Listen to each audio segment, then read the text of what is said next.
Good morning. Welcome to the Washington Ethical Society. I'm Rajesh Vidyasagar and my pronouns are he, him, and I'm the officiant today. We are here for hybrid platform again. Whether you're on Zoom, here in the hall, or watching or listening to the recording later, you are very welcome. Welcome, everybody. We are one community.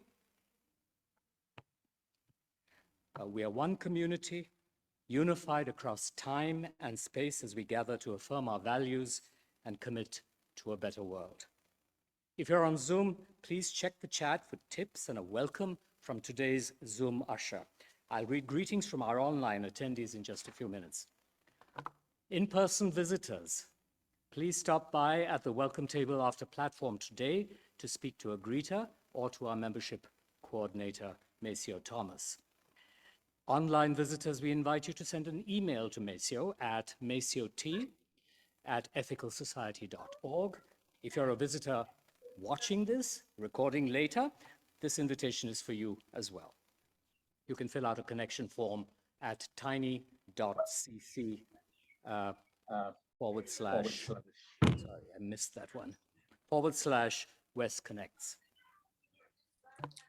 I'll now read a few of the greetings that folks have written into the chat. Online friends, while I'm doing that, you might want to get a candle to light during our candle lighting. It's good to connect. Okay.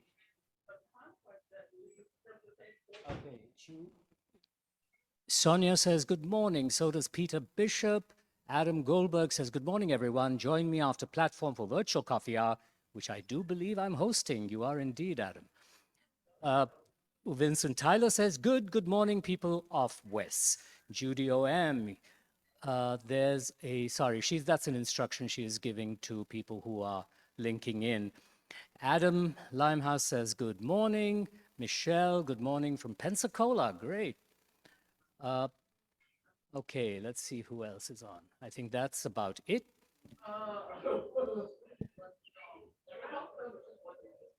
It's good to connect and share this time together. Once you're prepared, I invite you to settle in wherever you are as we continue to gather.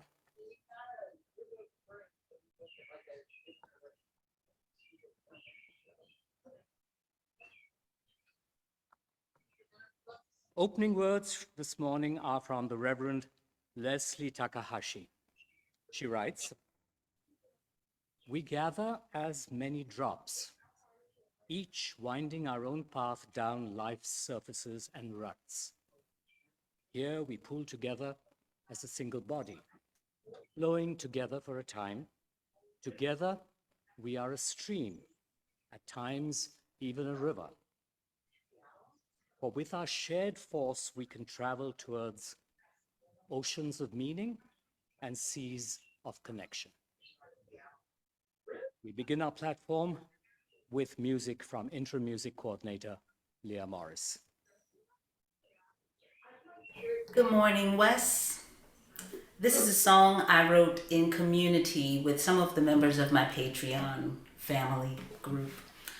And it's a song about returning in a sense, but recognizing that even in the perceived experience of returning, we're always moving forward. You can never step into the same river twice. It's good to be back, singing together. It is good to be back, hugging each other. It is good to be back. Feel the vibration, the rhythm returning as our hearts keep yearning. We're still learning to move forward. It's good to be back, breathing in tandem. It is good to be back.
singing together. It is good to be back, hugging each other. It is good to be back. We feel the vibration, rhythm returning as our hearts keep yearning, and we're all learning to move forward, moving forward. Hearts are beating together, moving forward. Hearts are beating together, moving forward. Hearts are beating together, moving, ever moving on. It's good to be back.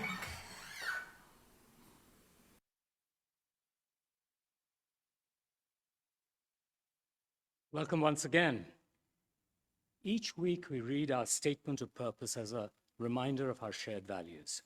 If you're interested in taking a turn to read the statement of purpose, you can sign up at tiny.cc/read-SOP.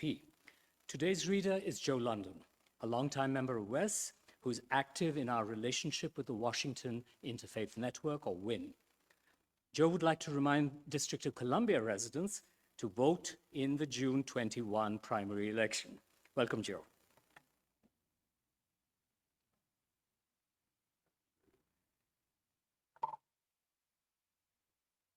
Good morning, everyone.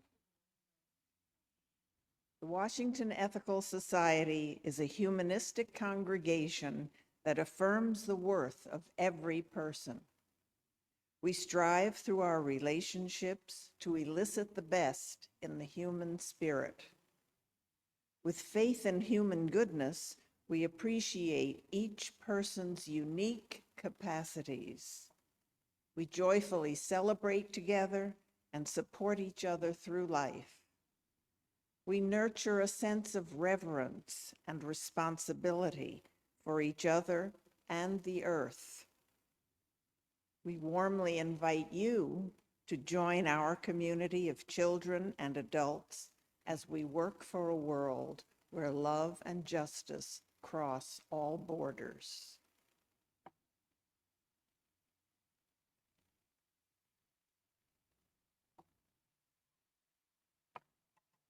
Thank you, Joe.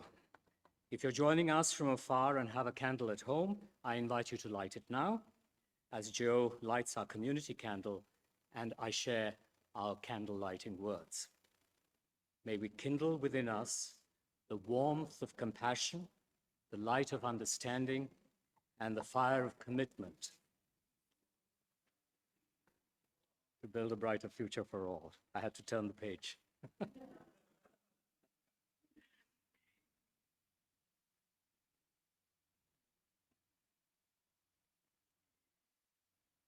Each week, we ring this chime in solidarity with people around the world. Today, I'm particularly mindful of the precious children lost to senseless massacres in this country and the lives lost to violence across the world. As we listen to the chime, let's remember our connection to each other and the world around us.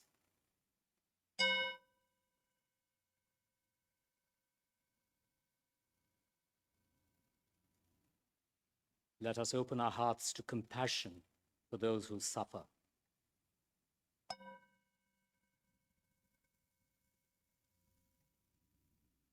And let us commit ourselves to the work that calls for our love.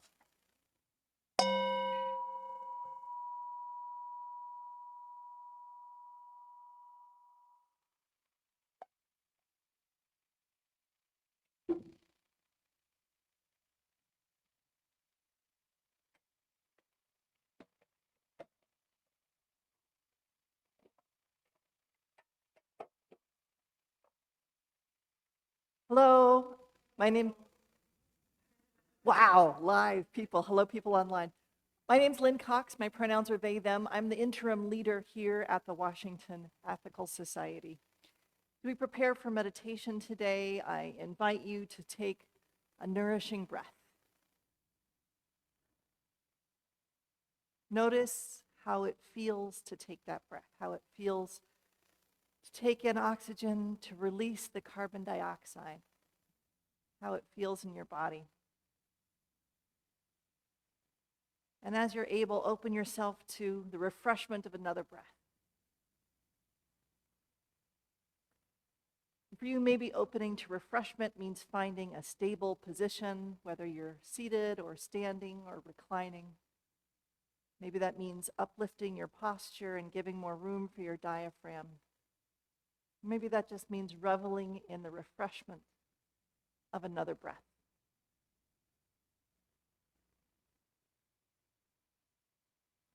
I'm going to read an adapted version of a poem by Kenneth L. Patton, who was a universalist and a humanist in the early 20th century. And I wish I could spend more time telling you more about him. He's a fascinating character. So Ken Patton, there was one word that I changed because it doesn't quite translate in this space in the 21st century, but I think the intention is right at home here. And there's one word I translated for inclusivity. But I'm going to read you the whole poem, and then we'll move together a little bit as I read you some fragments from the poem. So take one more breath as we hear. Let us gather with our eyes and our ears and our fingertips. Let us love the world through heart and mind and body. We feed our eyes upon the mystery and the revelation in the faces of our siblings. We seek to know the wistfulness of the very young and the very old, the wistfulness of people in all times of life. We seek to understand the shyness behind arrogance, the fear behind prejudice,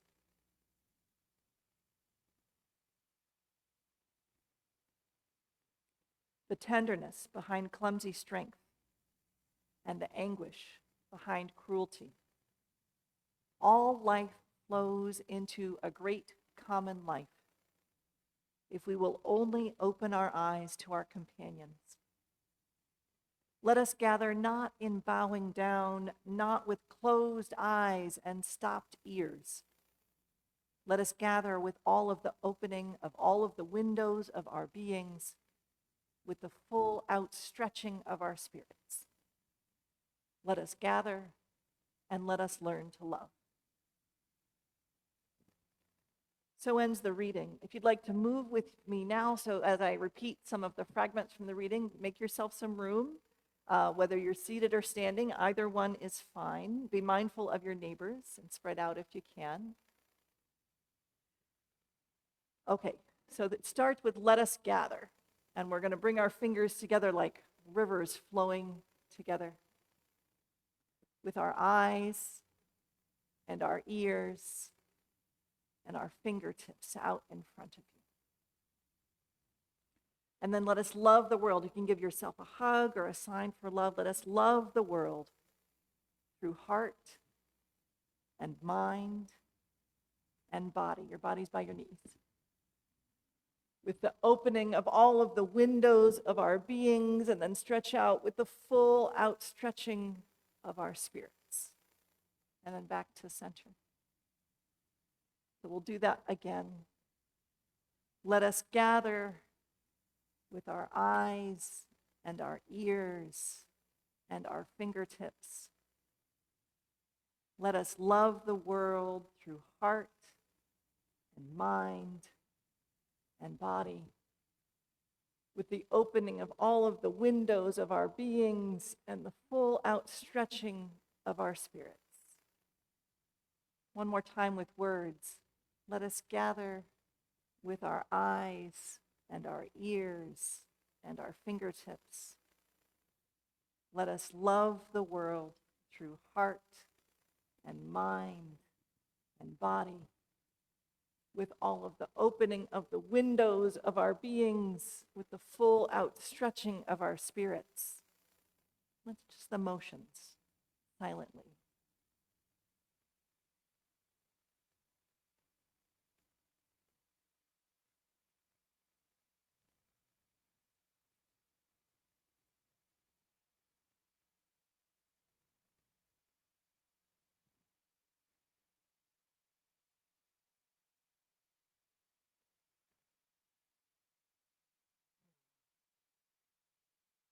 We continue our meditation in silence and in the music that follows.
This is a day, my child, I promise. You'll find a way beneath your feet, waiting to wipe all your sorrows away, waiting to guide you into this new day. If you are open for a change, are you open for a change?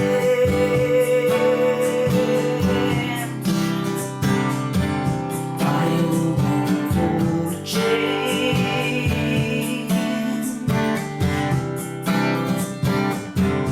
Are you open for a change?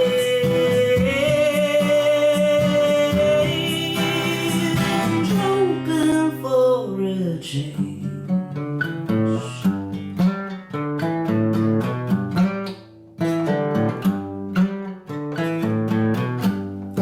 Uncurl your fist, my child, and listen. Change only pains when we resist. Maybe we don't know what comes next, but I'm too surprised. Party's always the best. I know your hope is not in vain. Are you open for a change?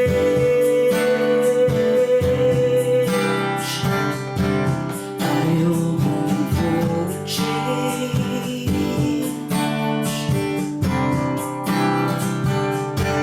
Are you open for a change?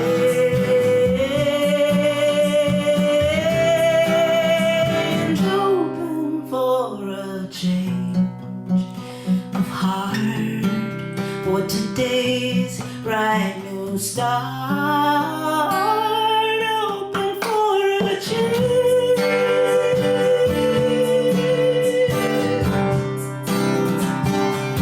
Open for a change.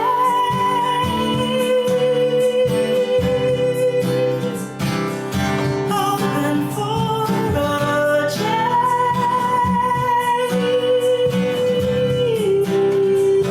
Open for a change.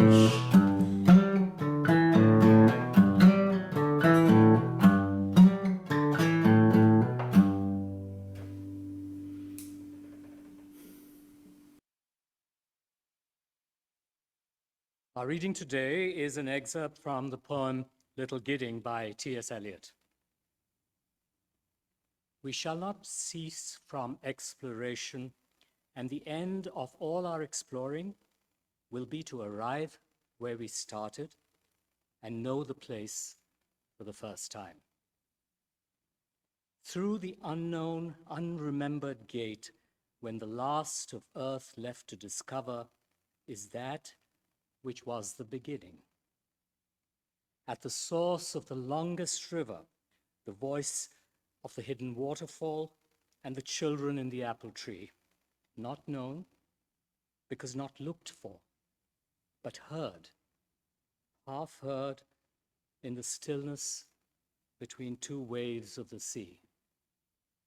Quick now, here, now, always, a condition of complete simplicity, costing not less than everything. And all shall be well, and all manner of thing shall be well, when the tongues of flame are infolded into the crowned knot of fire, and the fire and the rose are one.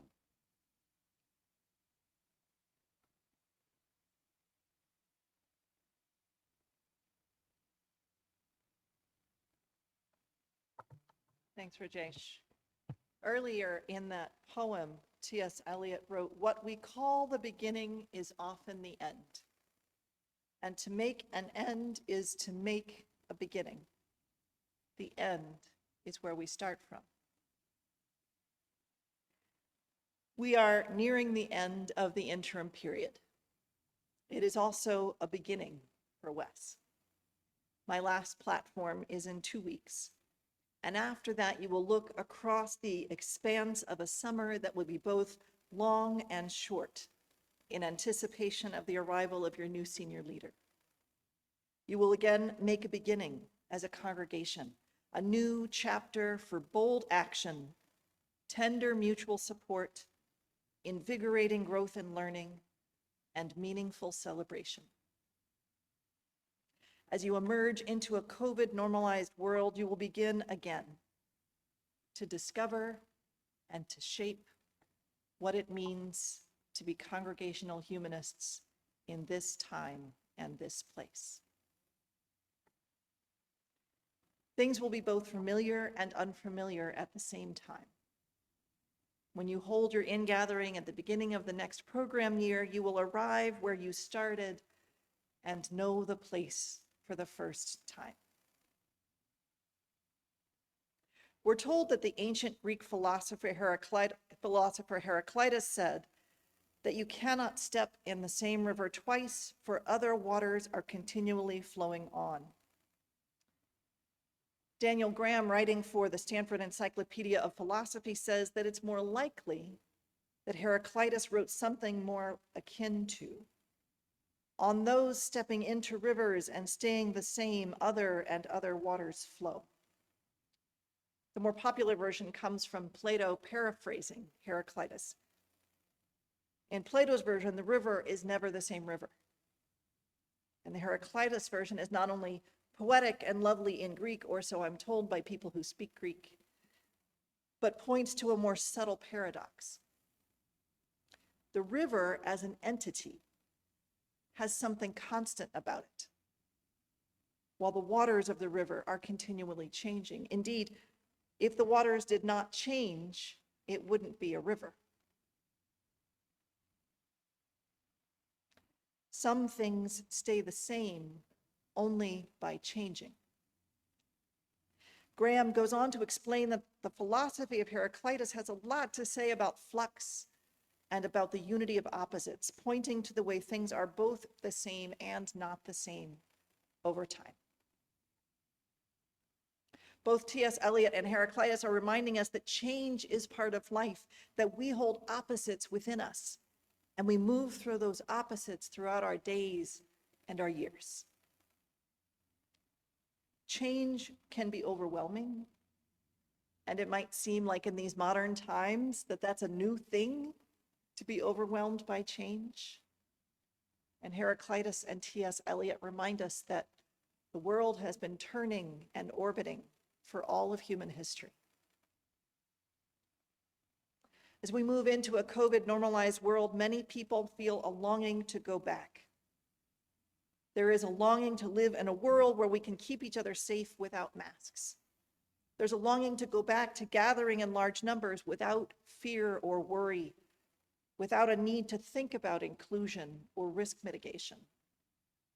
There's a longing to return to a world that was never affected by the economic impact of the pandemic, never affected by the changes in staffing in every industry, never affected by challenges in the supply chain. There's a longing to act as if COVID never happened. And those waters have moved on. How we do things has changed and will continue to change. And it's natural to want to hold on to something, to give a name and a shape to that which is constant, or at least that could be constant for a month or so. As our Buddhist friends tell us, grasping for permanence where it doesn't exist has some negative consequences. I believe we can bring out our best by practicing reflection and wisdom in terms of what we hold a little more firmly, what we hold lightly, and what we let go. A few weeks ago, I spoke about cherishing the present moment and choosing to act with love, resetting our compass points when perseverating on the past or the future is keeping us stuck. I said we can learn from the past and set goals for the future, yet the present moment is when we can most effectively make ethical choices. I hope it didn't sound like I was saying that we should stop making plans, or that we should stop building one deed at a time toward a larger hope. I am a big fan of making plans. This pandemic has taught me that all plans are tentative. We hold them lightly. Our values and our practice of right relationship both take precedence over plans, agendas, and timetables. People are more important than schedules. Boundaries of time can help us coordinate needs and wants and collective actions. That being said, when I start getting anxious, as I do, when we're getting off topic or off schedule, it's helpful for me to ask myself where that anxiety comes from. If it comes from perfectionism or a need to control, maybe it's okay to adjust the timetable. It's okay to let it go. If the anxiety is coming from worrying that someone's going to be hurt, that's the thing to explore, not the objective value or authority of the timetable. And maybe that's natural to some of you. Maybe you all are really good at going with the flow. Holding plans lightly is hard for me. I've been leading congregations since 2003, earlier if you count fieldwork during graduate school. In almost 20 years of clergy work, I have always created schedules and spreadsheets to track Sunday morning plans. Even before themes of the month were fashionable, I was creating themes of the month 10 months in advance and choosing to speak on topics accordingly. I see applause from the former congregational administrator in the house. And these past 2 years, I have had to find a balance between planning and flexibility. Sunday Platform happens because of the coordination of an enormous team of dedicated and talented, hardworking staff and volunteers. And none of the people on that team except me are paid full-time to do this. So to accommodate the needs of that whole team, to help our team to be our best, it's helpful if I provide information as soon as I can, so that volunteers and part-time staff can act on that information in the time that's available to them. And yet, the world keeps changing under our feet. The way platform works has evolved. Every week is a little different. Thanks to COVID mitigation strategies and technology updates and what's new with Zoom, and new people joining the team and great ideas coming forward. Topics that seemed like a good idea when I put them in the spreadsheet are out of date due to current events by the time I'm ready to give an outline to the tech team. So we make plans and we hold them lightly. We communicate abundantly.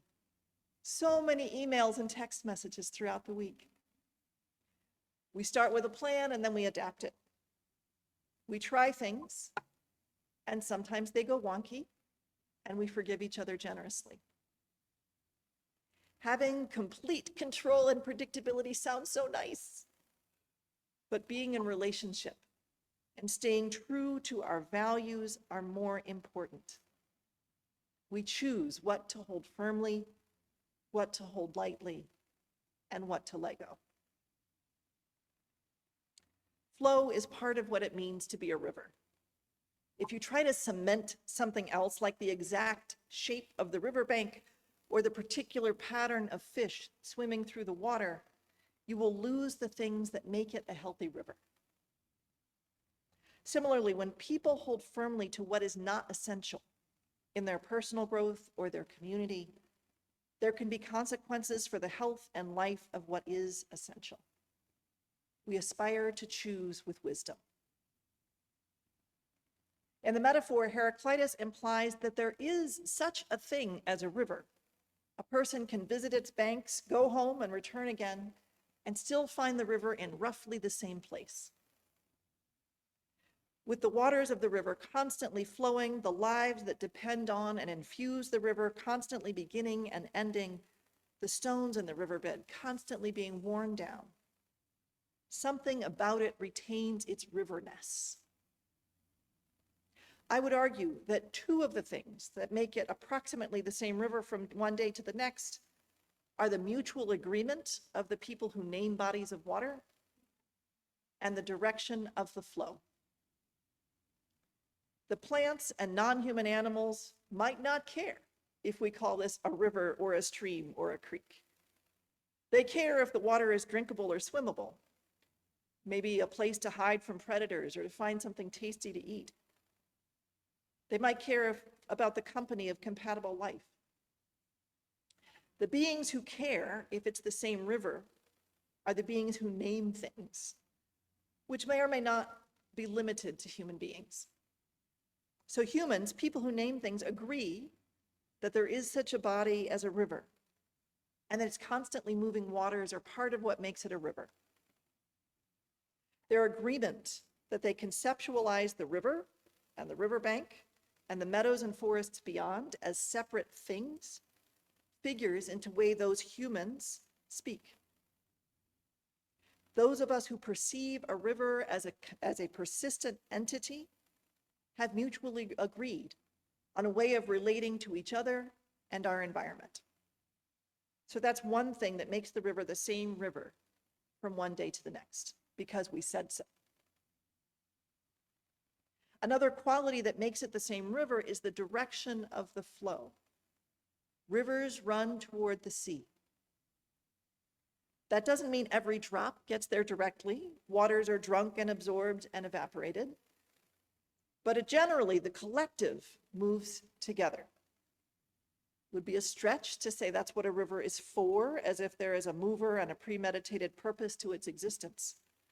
But once we've defined what a river is, we can observe its movements from the source to the place where it becomes part of something larger, like a bay or an ocean. And this is how I understand communities. A community is not alive unless there is change. People within a community grow and change, and a living community celebrates and encourages personal growth. A healthy, multi-generational community holds people in care from generation to generation. A living community adapts to the times, letting go of the methods of pursuing its mission that were more appropriate to another time, and taking up new methods as they are needed. What gives the community an identity is the mutual agreement of the beings in relationship, an agreement on values and on how the beings treat each other, an agreement to be a people. Not just individual humans, but a people. The members of the community don't have to think alike to love alike, and indeed, loving differences can be the water that wears down our sharp edges. Yet by mutual agreement, a people comprise a unified whole. The mutual agreement at West that comes immediately to mind is the Community Relations Pact. This agreement is the outcome of deep reflection, conversation, and collaboration among the membership, led by the Community Relations Committee. It is not written in stone. You can certainly revise it when you're ready to do that. Yet, it is a comprehensive description of how you understand your values and how you aspire to treat one another. Your values and relational practices are described by the pact, as described by the pact, are part of what makes Wes who you are, and not some other community, let alone some club or retail establishment. Don't try to be another community, be Wes. The Community Relations Pact gives you a common language. Just like the people who agree on such a body as a river, give it a definition. I've watched you hold on to your values as a community. Nobody's perfect, no human community is perfect. Yet in a time of great challenge over these past 2 years, WES members have been mindful of your values and your shared agreements. I have witnessed active listening skills, apologies and reconciliation, and a growing understanding of boundaries. With work of the Widening the Anti-Racism Lens team and the Community Relations Committee, among other efforts, I've witnessed a growing understanding at WES about how to build healthy community, nurturing an inclusive, multiracial, multicultural congregation. There is always more to learn about how to be human together, yet through these tough times, WES remembered the way you intend to be a community. Aspirations for racial justice are rooted in the founding of this congregation, and those aspirations still infuse the direction of your learning and growth. Like a river, living communities move together toward something. In the case of a community like this one, that direction is described by a purpose or a mission. Mission gives a community coherence and continuity. People might come and go, although I hope you don't go. Moving together toward the mission is part of how you know you are a community, a unified whole. WES strives to be welcoming to people across wide ranges of age, race, background, disability, economic status, gender, and other aspects of human diversity. That's not typical out there, that's countercultural. Anyone who is ready to support the mission, as expressed in your statement of purpose, is welcome. Someone whose deeds undermine that purpose, someone who shows by their behavior that they don't support justice or equity or human worth and dignity, would not be able to truly find a home here. Your purpose is foundational to who you are and to the definition of this community. So here again, you have remembered the direction you are going together, even when times were tough over these last 2 years. You had faith in each other and appreciated each other's unique capacities, even as everybody's capacities were shifted during the pandemic. You supported each other by dropping off casseroles and following up on caring news updates and wearing your masks.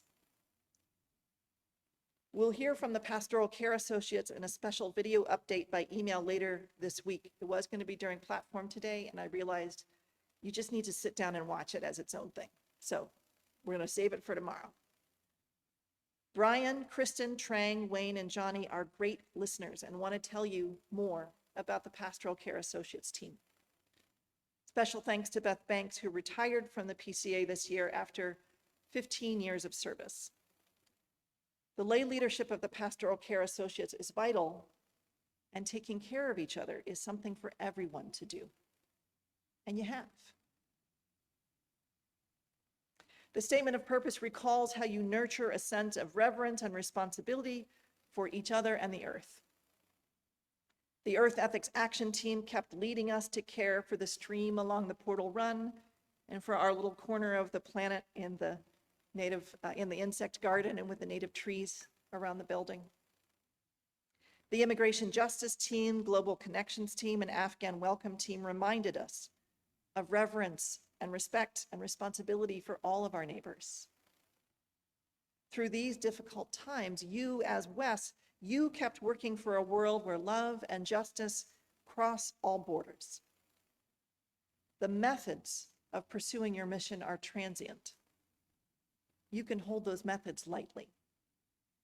Your mission, the sea to which the collective heart of this community is flowing, you hold in strength. It hasn't been easy. Yet the mission and values of this congregation have been as persistent as a rushing river. You've had to give up a lot of illusions of control, a lot of familiar touchstones to prioritize those two things, and you've done it. T.S. Eliot wrote, "A condition of complete simplicity costing not less than everything. And all shall be well, and all manner of things shall be well." The waters of the river of life might be rough at this bend. There might be white-capped waves, there might be rocks. It is understandable to want that other river, the calm one with the happy ducks and the happily swaying river reeds. This river also has beauty and abundant life. Adapting to the time and place where you are is hard, but you are not alone because you have decided to be this river of community. What makes the river are the collective understandings of its beings and the direction of its flow. Hold firmly to your pact and to your purpose. Hold everything else lightly or not at all. Be persistent in your values and your mission. I have confidence that you can because you already have. May it be so. After some music, we'll have community sharing time when our online friends can write into the chat and our in the hall friends can speak into the microphone about what resonated with you in this platform. In between, you might prepare for community sharing by reflecting on a personal experience or an activity at West that illustrates the values that we're lifting up today. As we contemplate, rest, and reflect, let us experience the beauty of the musical response. This is a song by Pat Victor. It's one of my favorites of the new era of folk music that feels like it's been around forever. You say your heart's been turned to stone. You say you wanna be left alone. You say love only made you weep and moan. But let me tell you something that you know in your bones. Love is the water that wears down the rock. Love is the water that wears down the rock. Love is a power that won't be stopped. Love is the water that wears down the rock. You say your soul feels like a dry riverbed. Stop waiting for the water long ago. You said you better pray all night for the rain instead. 'Cause love is like a tidal wave over your head. Love is the water that wears down the rock. Love is the water that wears down the rock. Love is the power that won't be stopped. Love is the water that wears down the rock.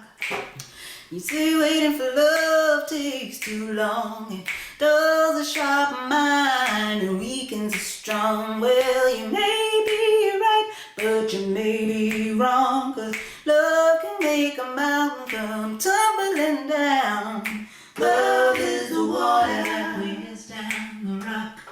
Love is the water that wears down the rock. Love is the power that won't be stopped. Love is the water that wears down the rock. A river washes over every woman and man. Put your feet in sword in your hands, 'cause nothing can stand against the love's command. Every boulder turns into a grain of sand, because love is the water. Love, love, love, love, love is the water. Love is the water. I know that love is the power, and only love. Love is the water that wears down the rock. I said, love is the water that wears down the rock.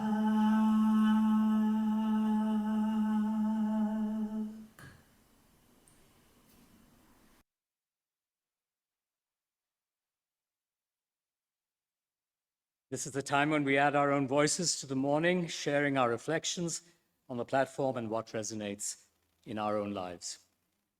For our online participants, I invite you to share in the Zoom chat or in the comments if you're watching the recording later. I'll start with the Zoom comments.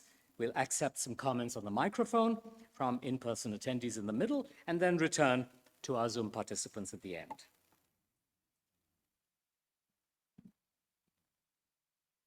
Okay, Peter Bishop, I loved how Lyn brought a mature philosophical outlook to the platform, informed with a commitment to the understanding of the external world that we have discovered that we live in. She did a great job of showing how this kind of approach can result in a mature 21st century religious perspective.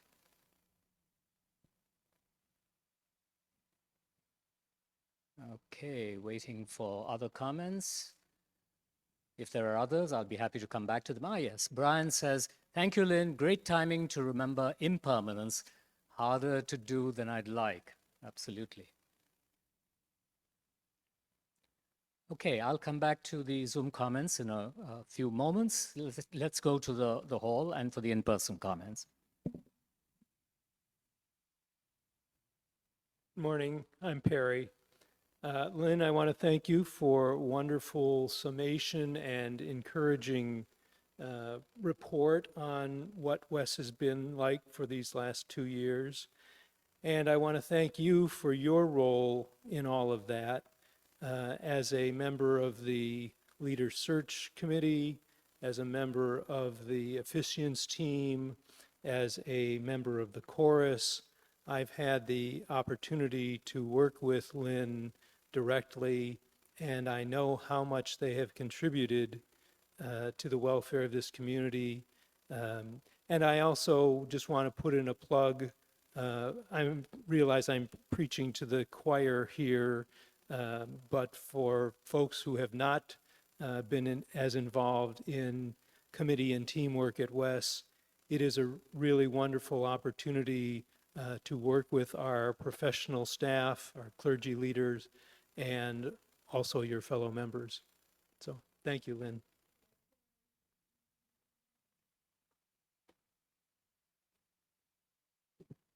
I'm Abby Dakin. My pronouns are she, her.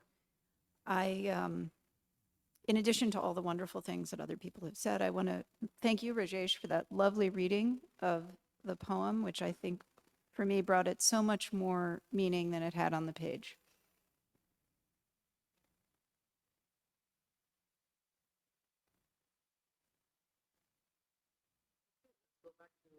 The Zoom and see, look for more comments. Okay, Ann Baker. Thank you, Lyn. What an encouraging message. It's good to be reminded that our shared values hold us together and can carry us forward, always flowing with change. Peter Bishop, I loved how Lyn oh, sorry, it's the same one. Thanks, Peter. Okay, Ed Elder says, thank you, Lyn. It's been wonderful to have you as our interim leader. Vincent Tyler, thank you, Lyn. Your platform reminded me that all things are temporary, that change is constant, and flexibility is necessary.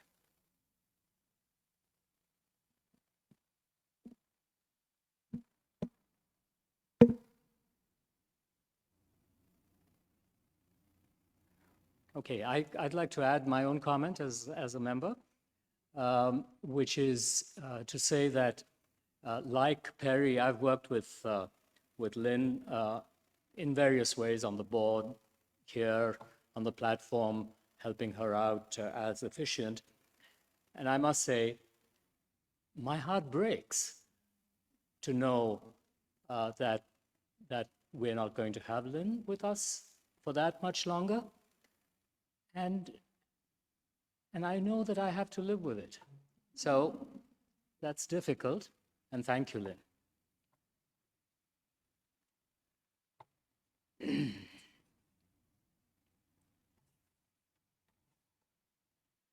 Thank you, everybody who shared your thoughts and attention. Just as we share our perspectives in this community, so too do we share our resources and gifts. Here at Wes, we split the Sunday collection between our operating budget and a fund dedicated to justice and compassion.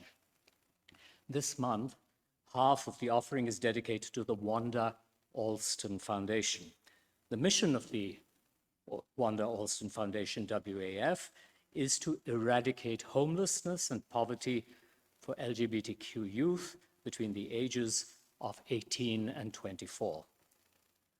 The Wanda Alston Foundation opened its doors in 2008 as the only housing program in Washington, D.C., solely dedicated to offering pre-independent transitional living and support services to homeless or at-risk LGBTQ folk ages 18 to 24 in all 8 wards. Let's all take a moment to prepare to respond to the invitation to generosity. If you're someone who gives by text or are in front of a device where you can navigate to the donation page on our website, get out your phone or tablet or navigate to that page now.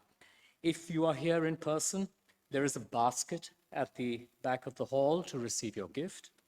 Half of your undesignated gift will go to Wes, and the other half will go to our Share the Plate partner for the month.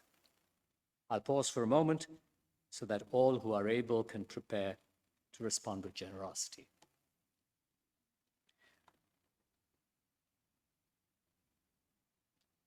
On the slide, you will see the number to give by text, 202-335-1885. And you can also make a gift online through the donate button on our website at ethicalsociety.org. Thank you for your generosity. We will now receive your gifts and our guest musician's gift of music.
Thank you so much to the many, many people who helped to create this morning's time together.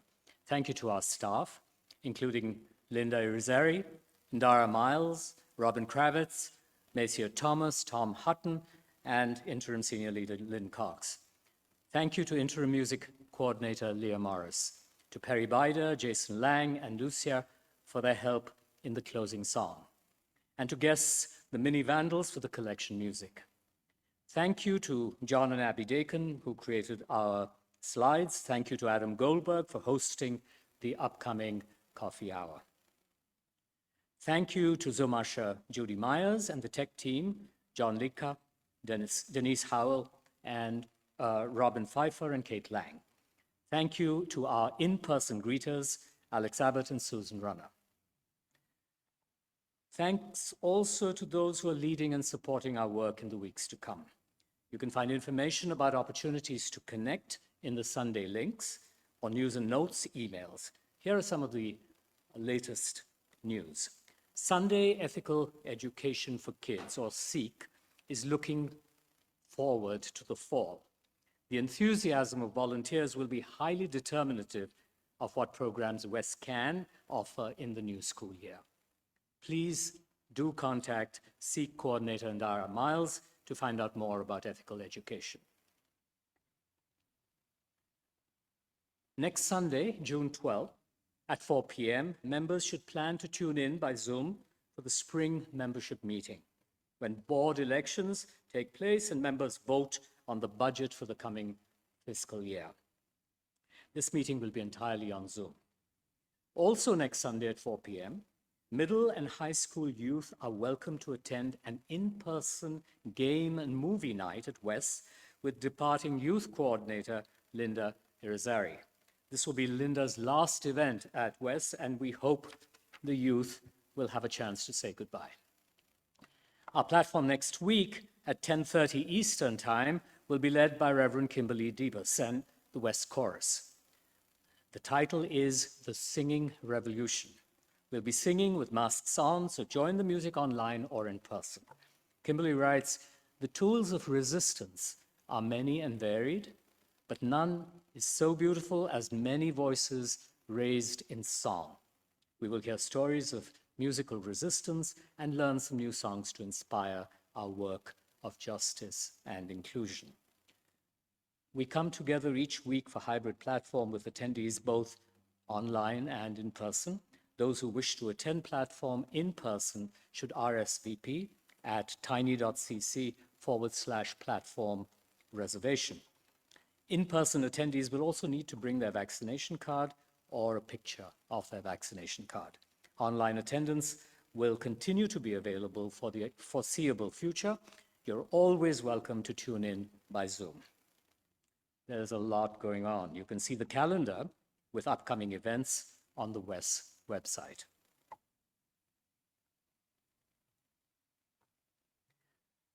To the community gathered today, thank you all for being a part of the platform this morning. Let's enjoy our closing song for the month.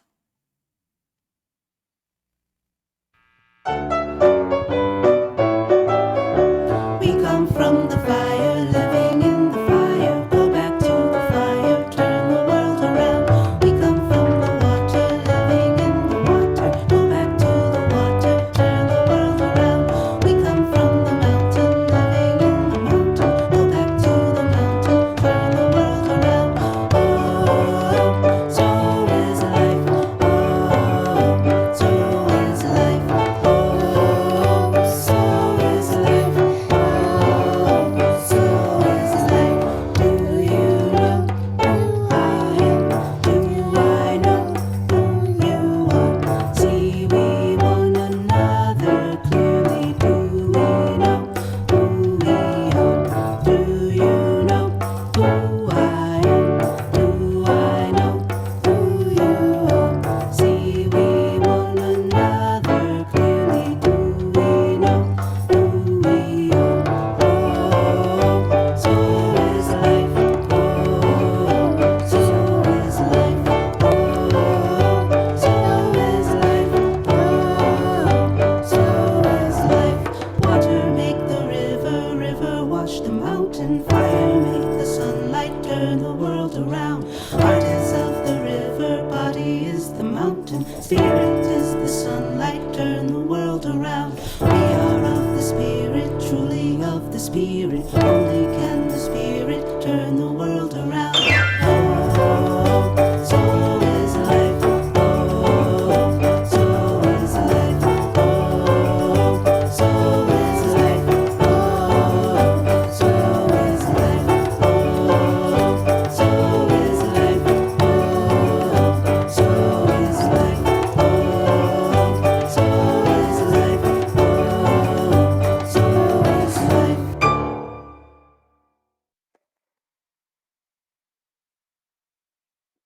Wow, that was so joyful. Just before platform, I saw the graphics as well. They're fantastic.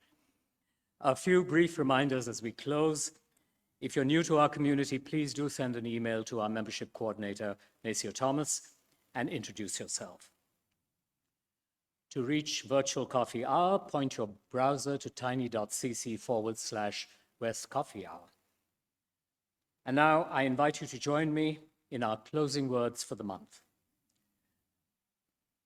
Let us go into the week ahead with compassion, understanding, and commitment, celebrating our interdependence for our hearts and for our quest for a better world. Thank you, everyone, for being here. We look forward to connecting with you again soon.